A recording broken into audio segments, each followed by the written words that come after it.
जे लोक संसदेत विधानसभेत बसून महिला सुरक्षिततेचे कायदे बनवतात, बेटी बचावच्या घोषणा देतात, त्याच लोकांवर जेव्हा बलात्काराचे छळाचे आरोप केले जातात तेव्हा खरंच सामान्य माणूस सुरक्षित आहे का हा प्रश्न उपस्थित होतो।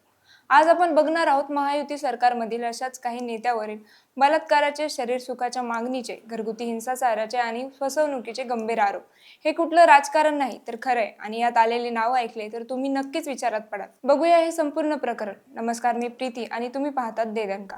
राहुल शेवाळे हे नाव मुंबईकरांना नवीन नाहीये। मुंबई दक्षिण मध्य लोकसभा मतदारसंघातून ते शिवसेनेचे खासदार राहिले। राजकारणात ते 25 वर्षापेक्षा जास्त काळापासून सक्रिय आहेत। 2020 ला राहुल शेवाळे यांनी दुबईत राहणाऱ्या महिलेला पत्नीशी संबंध बिघडले असून तिला घटस्फोट देऊन तुझ्यासोबत लग्न करतो असं वचन दिलं आणि तिच्याशी भावनिक आणि शारीरिक संबंध ठेवले।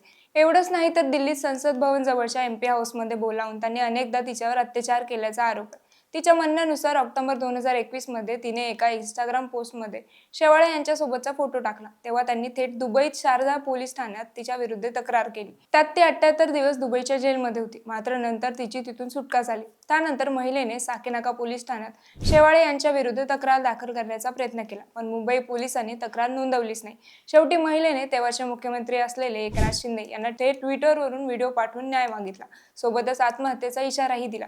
शेवाळे यांनी उलट दावा केला की आपल्यावर आरोप करणाऱ्या महिलेला आदित्य ठाकरे यांची फूस आहे, तसंच महिलेवर पाकिस्तान व दाऊद इब्राहिमशी संबंध असल्याचा आरोप केला। शेवाळे आणि त्यांच्या पत्नी कामिनी यांनी तिच्यावर ब्लॅकमेलिंगचा गुन्हा दाखल केला। मात्र या आरोपानंतर शेवाळ्यांच्या अडचणी वाढल्या। पोलिसांनी महिलेला अटक करण्याचा प्रयत्न केला तेव्हा तिने मुंबई हायकोर्टात धाव घेतली। त्यात तिला अंतरिम संरक्षण देण्यात आलं, सोबतच अटक करू नका असा आदेशही दिला। न्यायाधीशांनी राज्य सरकारला चौकशी करण्याचा आदेश दिला। विधान परिषदेच्या उपसभापती नीलम गोरे यांनी या प्रकरणाची जबाबदारी SIT ला म्हणजेच विशेष तपास पथकाकडे दिली।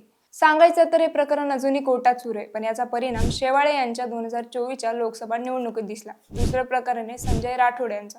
महाराष्ट्राच्या मंत्रिमंडळातील एक महत्त्वाचं नाव। ते यवतमाळ जिल्ह्यातून आमदार आणि बंजारा समाजाचे प्रमुख नेते आहेत। त्यांच्या नावावर एक नाही तर दोन गंभीर प्रकरण घोळत राहिले। त्यातलं पहिलं प्रकरण पूजा चव्हाणीचं। ती बीड जिल्ह्यातील परळी इथली, पण पुण्यात हडपसर भागात इंग्रजी बोलण्याचा कोर्स करत होती। 8 फेब्रुवारी 2021 ला ती ज्या बिल्डिंगमध्ये राहत होती तिथून पडून तिचा मृत्यू झाला। पोलिसांनी ही आत्महत्या असल्याचं सांगितलं, पण 2 दिवसांनी सोशल मीडियावर एक ऑडिओ क्लिप व्हायरल झाली।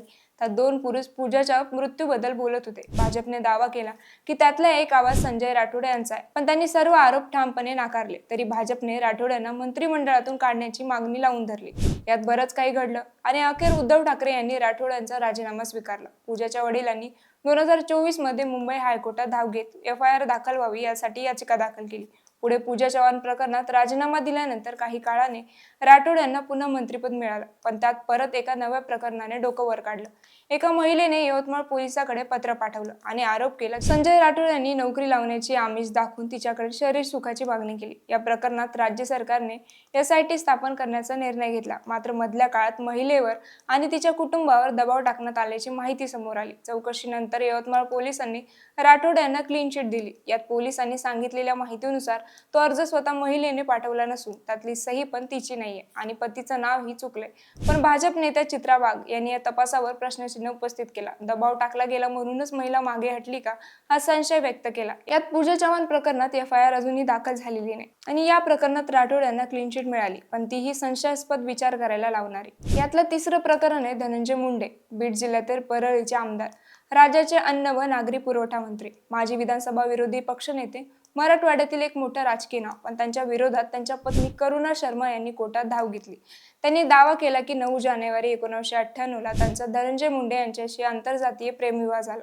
त्यांना शिवानी मुंडे नावाची एक मुलगी पण आहे। पण धनंजय मुंडे हे नेहमीच म्हणत आले की करुणा त्यांची पत्नी नसून त्यांचं लग्न झालेलं नाही। करुणा शर्मा यांनी सांगितलं की धनंजय मुंडे यांच्या समर्थकांनी त्यांना आणि त्यांच्या कुटुंबाला मारहाण केली, त्यांना बीडमध्ये येण्यासही मनाई करण्यात आली, तसंच त्यांच्याकडून त्यांना मानसिक, शारीरिक आणि आर्थिक छळ सुरू होता। शेवटी त्यांनी सांगितलं की धनंजय मुंडे यांनी दडपण टाकत धमकी दिली की त्यांचं राजकीय जीवन उद्ध्वस्त होईल। वांद्रे येथील कौटुंबिक न्यायालयाचे न्यायदंडाधिकारी A जाधव 4 फेब्रुवारी 2025 ला हा निकाल देत स्पष्ट केले की करुणा शर्मा याच धनंजय मुंडे यांच्या पहिल्या पत्नी आहेत।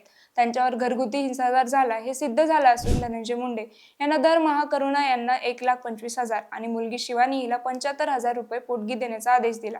तसंच खटल्याचा खर्च म्हणून अजून 25,000 रुपये द्यायचे आणि खटल्याचा खर्च म्हणून 25,000 ही द्यायचं सांगितलं। यानंतर मुंडे गप्प बसले नाहीत, उलट त्यांनी या निर्णयाला माज माझगावच्या सत्र न्यायालयात आव्हान दिलं, पण सत्र न्यायालयाने त्यांची याचिका फेटाळली आणि त्यानंतर माध्यमांमध्ये हा विषय चांगलाच चालला. सोलापूरच्या सांगोला तालुक्यातील भाजपचे जिल्हाध्यक्ष म्हणून काम केलेले श्रीकांत देशमुख जिल्ह्यात त्यांचं चांगलंच वजन होतं. पण जुलै 2022 मध्ये एक व्हिडिओ व्हायरल झाला आणि सगळं चित्रच बदललं.